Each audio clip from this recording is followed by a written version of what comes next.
Hey, Geezer. How you doing, Geezer? And Stefan and KK Chrome, how are you? And NS something, Dominic and Crappy. Hi, Crappy. Um, I tried something different on my video. I just had a thing that was sort of like for beginners, like to sit down and talk, like something like this. And I thought, well, that'll be a little change up. Everything else I have is pretty dun, dun, dun. So I thought I'd loosen up a little on those for beginners. Hi, Ian and GMT Master. How are you? Today is May 1st. Some people on the first of the month like to say rabbit. I'm not sure why, but it's always a good idea. I think it's a tailsome of some sort. What I wanted to talk about today, I was thinking about when I was talking about how to buy a watch. I was thinking, well, you got to do your research first, and then I thought, well, what resources do we have for that? I'll tell you what I have, and I'd like to hear some of yours. First of all, I use Watchbase a lot because I'm interested in the movements, what kind of movement they have. And Watchbase can be iffy about that. Apparently, what happens is that at some point, the watch companies will say, well, we're not using that movement anymore and have them pulled out.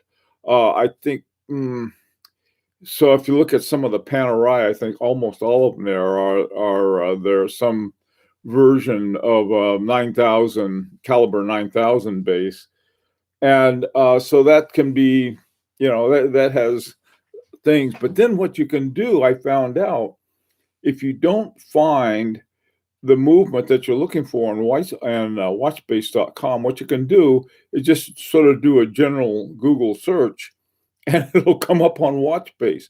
I think Watchbase has some secret database that they have stuff. I don't know why. Hey, Adam, how you doing? Clyde and Sean, how are you? So anyway, that's always my first place. The other place I go to reviews, and I've found reviews, they can be a bit iffy too. Quill and Pad is one of my favorite. The other one is not so much a review; it's a deconstruction. Is the Naked Watchmaker? That's Speak Marin's site, and there's always something there you can find if they happen to have the movement or the watch that you're looking for, or the movement from the watch that you're thinking about. And let me see, what are some other resources? Oh yeah, I contact the watchmaker.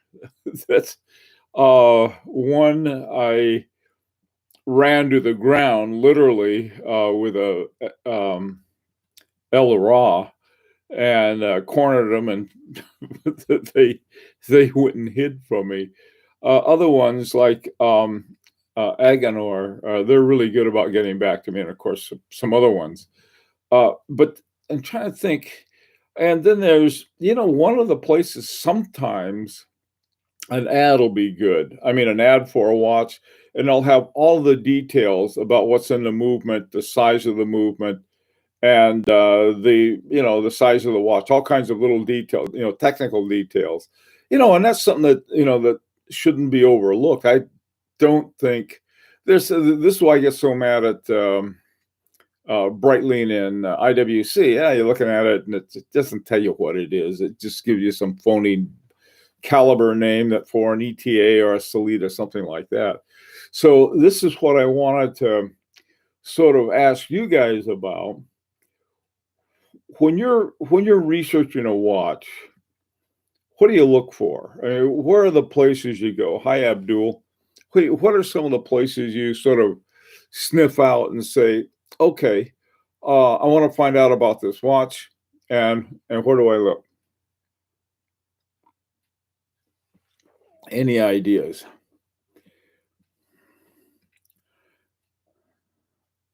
I like watches by SJX.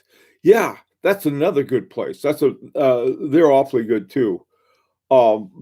that sometimes there's this one guy, and I don't know that his name or the name of his site that I go to every now and then, but he's more of a fanboy than much of an analyst. He just talks about how much he likes everything with watches. Let's see, Chrono 24. Yeah, uh, I like Watches by Six, but they had a few articles full of pseudoscience and incorrect facts. Yeah, this is one of the things. In order to find out which ones are good, you have to know what ahead of time what's there. And so this is why I like going around to multiple sites. Um, and you'll see things like I think there were actually some initial reviews of the Panerai 318, the Brooklyn Bridge, and oh, what a neat watch, and blah blah blah blah. Nobody took the back off and found out that they had a hamster on a running wheel. Um, Purist Pro KK Chrome, yeah, that's another one of my favorite. Um, that yeah, it's called Purist Pro, and they're how they are, but they're good. There are a couple of trolls on there that you say something or ask something, they'll give you a smart alecky answer. But for the most part, they're really pretty good. Watch Base, Watch Wiki, Tim Moscow videos, but Google. Yeah, Watch Wiki. Watch Wiki is one of my favorite. That's another great one that you can find out. And one of the things that Watch Wiki will do will give you the sort of sometimes they'll give you the history of it. They have that was how I found out about the Soprod 810 and followed it back to the Seiko 4L was on Watch Wiki. Tim Mosso, uh, I like his stuff. The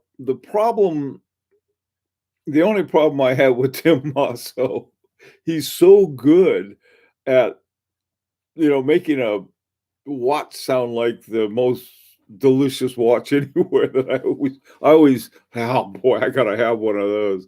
No, he is very good. Hey Mark Kosmala, how are you? There's also this social network called Snups that a lot of watch fans usually also ask there. Snups, SNUPPS. I didn't know about them. Thank you. My local KFC reopened for deliveries yesterday. Okay, geezer, hang in there.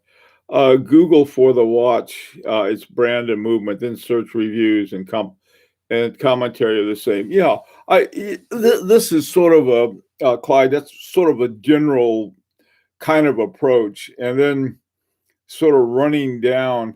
Sometimes the most unusual places you'll find something on a Google search, and it's really like an ad or something, but they'll have some crucial piece of information that somehow got left out of the other ones. So I think the biggest mistake is using one thing for everything. Geezer, I like Quill and Pad. Elizabeth Dewar and Gary G know their stuff. Yeah. Elizabeth Dewar, she's also a judge at the Grand Prix. Yeah, they got some very good people writing for Quill and Pad. A blog to watch, Adam. Yeah. Blog to watch is funny. Sometimes they'll have really in-depth reviews, other times not so much.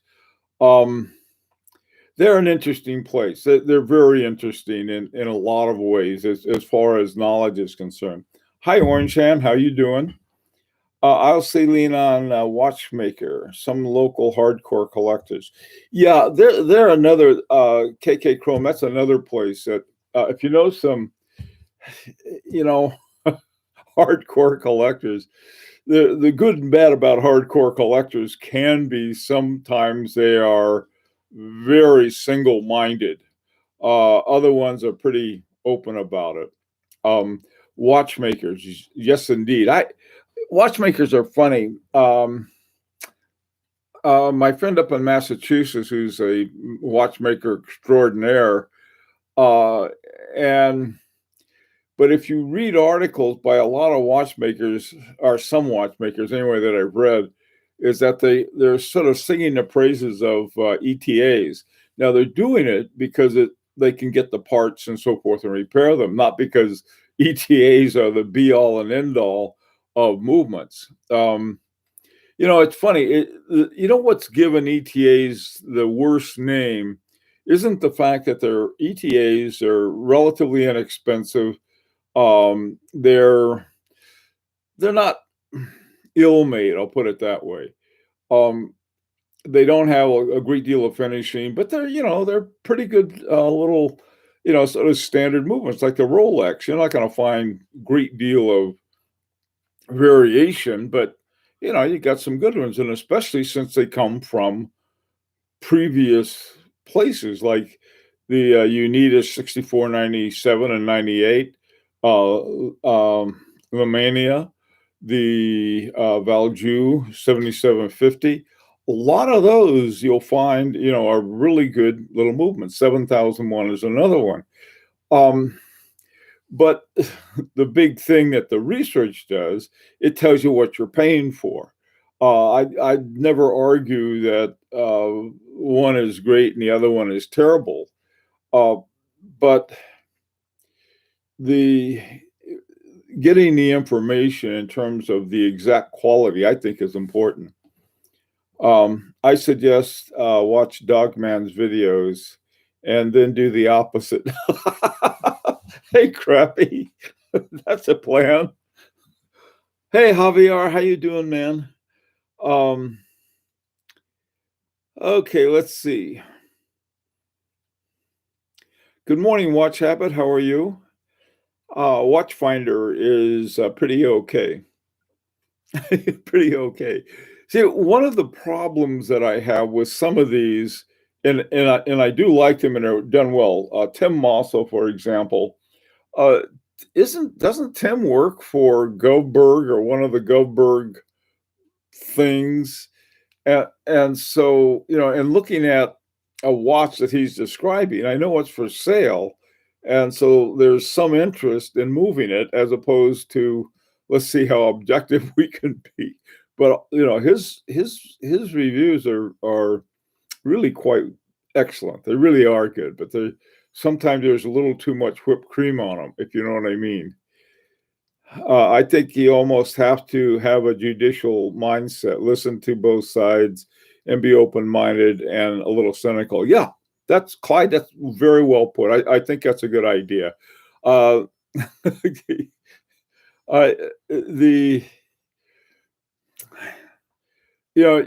think it is important to know the motive of who's writing about something.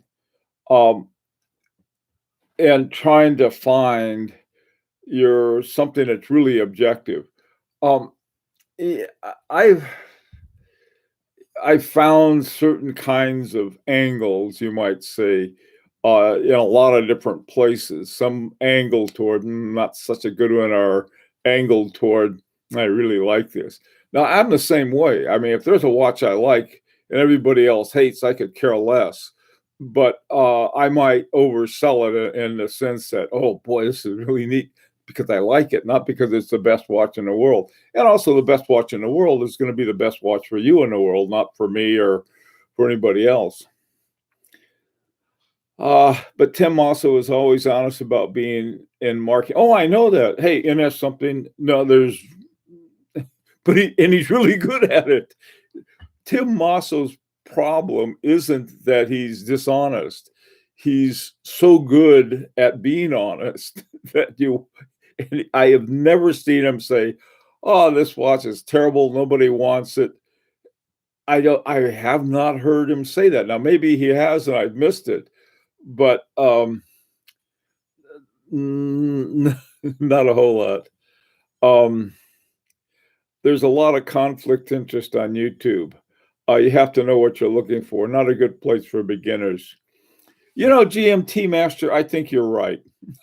Having just finished putting together a video for beginners, I still agree with that. There's so much weird stuff. I mean, like, when I first started, one of the first watch videos was Archie's, and they were pretty good at the time. And then they went somewhere else. That was Hodden were rarely heard or discouraging. Well, yeah, Hodden and some of these are Hodinky, however you want to say it. This is the thing that I always have at the back of my mind with a lot of them is that um, there was one guy on one of the sites that is mainly for watchmakers. He hated Hodinky, just like, I don't know anything. And but I found some really good stuff there. I really have. So it's one that I generally take a look at if there's something about a watch. Um, they've got to be very careful. Their average any company or any magazine whose livelihood or success depends on advertisement by a watch company. If look at you take Panerai before they went into what is it 6,000 or whatever the new movement of theirs is that replaced all the old ETAs and stuff.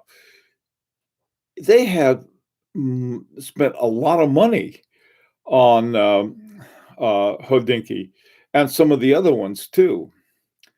So like watch time, that's another one. It's generally pretty good, but the I forgot where the thing, when it came out on the 318, it was sort of like a pretty fun scandal going on, really.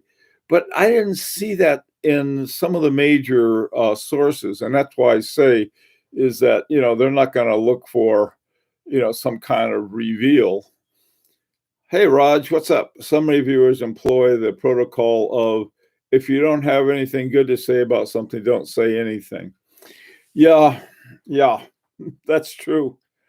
Hey, Chris, love Tim also, but it seems that no matter what size the watch is, it will fit your wrist. Yeah. No, I like Tim's stuff a lot. I mean, he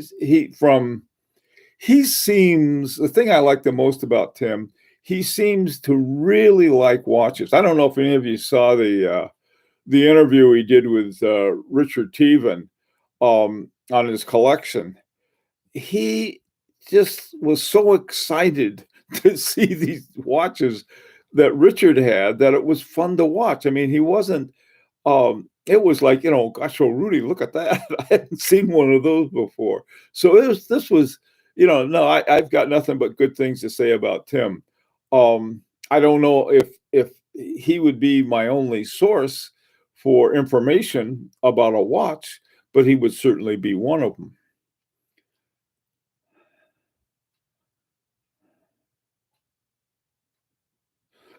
Yeah, well, there was a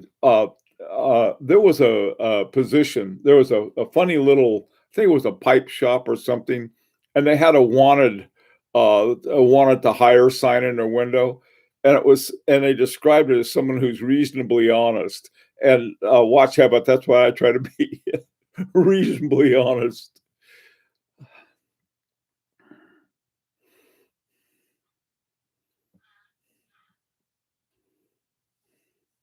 Yeah, Abdul. Yeah, getting the facts right. Sometimes the facts that you need the most are right, boom, right in front of you. The person who does the FP Journe site, to me, I don't know. It's just terrible website making. But if you funky around with it enough, you can get all of these details. But then other details he puts in all caps. The reason that they don't use all caps and they shouldn't use all caps is that they were designed to have ascenders and descenders to make it readable. All caps, screamers and I don't know. Don't get me started on that. Uh, Dominic, what do you say? A large part of watch buyers buy brand and looks and know nothing about movement and quality. Dominic, that is true with a capital T. A lot of buyers see something and they start wagging their tail and go off and buy it. Um, that's true. Hi, Alex P. How you doing? Um, IRL. I usually tell noobs to start here and totally disagree all my live screen comments. um, you should only use these sources to gather objective information about the watches, and then you should use that to form your own subjective view. Yeah, that's a good point too. I mean, you've got to let's see, you read these things. I know some watches are like crazy popular. Um, and if they don't really do anything for you, and it's not a watch that you would wear, okay, that's important. I think if it's a watch that you're going to um put in your case for a case queen, I agree. Or buy something that someone says, "Oh, you got to have one of these." You don't got to have anything. Hi, Joas. How you doing? Uh, just that. No, no, no, no. Stefan, enough people do that. I'm spending all of my time responding to these comments, and someone's, "Wow, here's a watch. What do you think?" And not because I'm a nice guy, because I'm not, but rather because they really get me interested. Someone will say, "How about this watch XYZ?" And oh boy, I don't know about that. I'll go off trying to find out about it. Spend all this time. Thank you. Just as a former Swiss Air pilot, I used to spend a lot of time in Geneva, and that was more than exciting for a lifelong watch enthusiast. Yeah, that would be fun. Flying for Swiss Air sounds like a lot of fun too. We've got a lot of people who are ex-pilots or pilots around here. Now, the pilots that I knew, and the pilots like me, we were we used to fly over to this little town in Nevada called Laughlin, and man, they loved to see the pilots come because we were totally irresponsible with our money. We'd go home and go fly back. But yeah, going to we used to go to all kinds of fun places. Let's see, late night in the office. Oh, tonight's late night for you, so I guess it's 8:23 at night there. Greetings from LA. Hi, Alex. Oh, Alex is in LA. Boy, it's really early in LA, Alex. I have a son who lives there. I get nervous. They're opening up the beaches and they want social distancing. The thing looks like don't buy watches you hate and make you miserable because some others, some YouTubers told you to buy them because they are easy to flip because you don't know what they're like. Pure stupidity. Yeah, I agree with that. Yeah, you gotta. This is something that I'm always sort of the image in my mind is that in the Frankenstein movies, when the villagers all light their torches and they go stampeding after the monster, that reminds me of certain people who this is the watch to get, and they go stampeding with their torches, and they don't know what they're doing. I think it's also important to define what one means by good movement, finishing, rarity, exclusivity. Yeah, I agree. Some people, you take, for example, one of the things that Rolex movements have. There's supposed to be, good, solid, hard movements that you're reliable. I guess is the word for it, and I think they are. And there are other ones that are very complex, and you've got to and very expensive to have serviced, and there's only certain places you can. Let me bring up Exhibit A. Here it is. This is it's got two barrels and two of everything, and making resonance. As I found out with my do-it-yourself resonance that I'm trying to make with those two 6490 I think they're 6498s. You have to get the two balances within just so before it'll work. And with something like this, when a guy, when it's time to go to service, you need someone to go in and do it just so it's expensive and it's but man, I tell you, but it's not for everyone. Keeps great time. One thing I wound it up last night. This is a little thing about resonance actually is real and it does work. I don't know if you can see it or not, but see those second hands and all the other hands? They're in perfect synchronization. Let me see if I can get it focused better. They keep perfect synchronization because of the resonance and the way it's set up. Now, I would definitely not say, "Hey, you want a good watch? It keeps good time. Wear this to the office." Um, Probably not. Uh, Even though it has wonderfully good time, I would recommend, something that is, like a little more robust, maybe not as expensive, depending on, the person what they can afford. Long jeans, I like the long jean big eye, I think. I like that a lot, even though it's not an expensive watch. Same with a lot of other ones. Same with the Oris.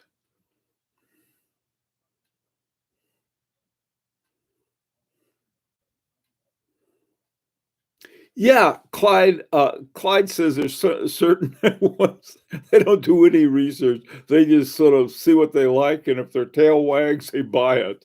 I like that. Yeah, there's that too, and, like, there's this one guy, I think I've told you about this guy before. He collects these funky little different colored Tag Heuers, and he loves them. And he's got blue and red and yellow and pink, and he's got them all lined up in his collection. He gets a big kick out of them. More power to him, I really think, rather than having a kind of thing, a set. You've got to have a certain level. I think if you're looking at nothing but high horology watches, you're going to miss a lot of fun watches that are very affordable. My first witness is my $200 regulator, and the other one is my. It wasn't that expensive. It was a Jacques 736, and I'm closing in on another one now, only negotiating the price on the thing. So you can, I think, if you find those kinds of things, there are two things: they're fun and they're affordable. Or I had the check off box for an alarm watch. Since I can't hear worth a bean, it didn't really matter what I got. So I got a Russian one for $35 that I found on eBay, a Poljot. And it's a fun watch, but it's not one I wear a lot, but it keeps really fairly decent time and it's fun to have. On the other hand, I have watches like this that are fairly dear. Okay, what else you got? I got to know many people from the various firms, amazing people at Swiss Air as VP. I used to buy our aircraft. I worked with my hands, high quality craftsmanship inspires. Yeah, Alex, that's another thing. There are a lot of guys who are engineers and actually some people have gone through watchmaking school, and they have a very similar kind of taste. I would also say, Abdul, I would say always buy what you like. Yeah, ask around on service costs and always know what you're getting from a movement and material. Most importantly, don't look at resale value before all that. I agree. Yeah, I agree with that too. Morning drinking or a stroke? I don't know. Morning drinking. Verity is the spice of life. Variety is the spice of life. I think that's it, Dominic, right? The first rule is to know yourself. That's right. And that can be hard for a lot of people.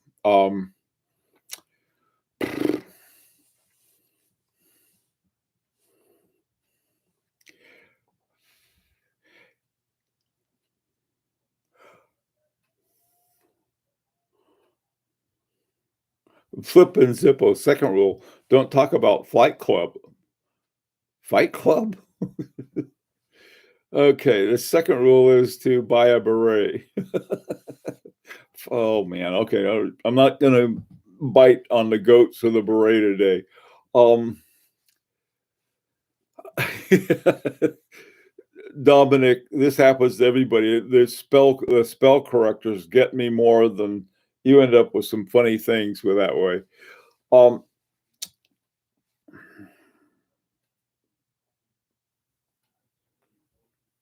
yeah, and that's something that's right. I agree completely. I hear that thrown around by idiots all the time.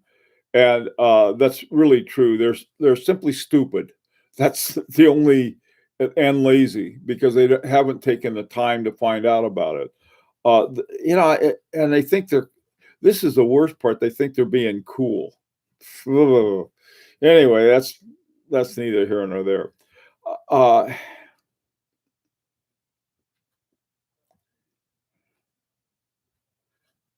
yeah, geezer, I'm with you. If I don't wear it, one of the things I found out though, some of the watches I bought a long time ago, I'm not wearing very much anymore. And what I'm thinking of maybe selling them or trading them or something because I'm not wearing them. And uh, and then I find out I sort of rediscovered watches that I some of my older ones, and I rediscover them, and they're like having a new watch. So I've got to be really careful about that. Um, yeah, it's really funny. Some watches, like this one, I rarely wear this one, my regulator, but for some reason, I think it's important to keep it in front of me. Here, right, I see this watch more than anything else. It doesn't go in the case. It's a $200 watch. It keeps great time. It's a regulator, so it's somehow it should be kept close by so I can look at it. I don't know why. Um, don't be afraid to buy a quartz watch. Uh, you two blowhards. You mean crappy? Are you talking about people like you and me? We're a couple blowhards. No, you shouldn't be afraid to buy any watch.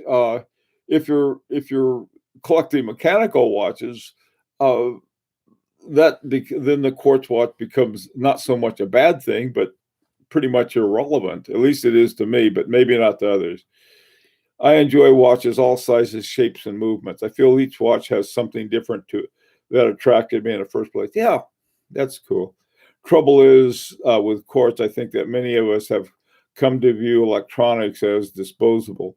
Good point. Good point. And for quartz, when I look at the Elegante by F.P. Jorn, that thing has got that's quartz that was made by the guy who has the watch. It wasn't some off the shelf thing from Rhoda or something like that, but it's a little different. Plus the little mechanical turn off the thing in it. Um, come on now, Decon. Yeah. Hey, Javier, I'm sure some of your 10,000 subscribers to your coin a pre-owned watch worn by you. Yeah, I tell you, I am not a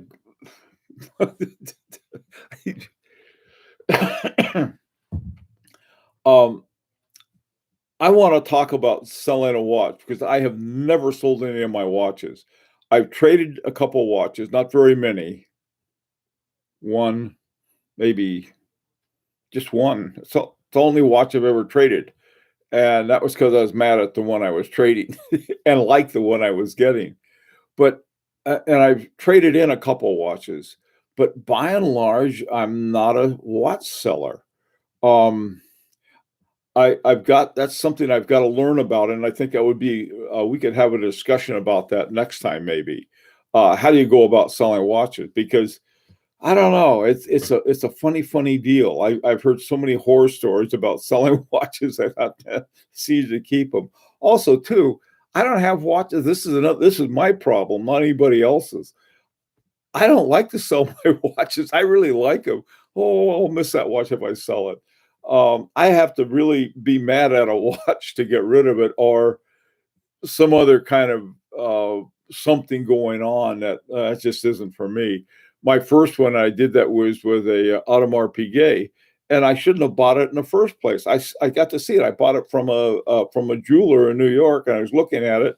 That thing had a dial about like that, a little bitty dial, had a moon phase. I thought I had to have a moon phase, had some other stuff with it too, but it just was not a watch that I ever wore. And I realized that.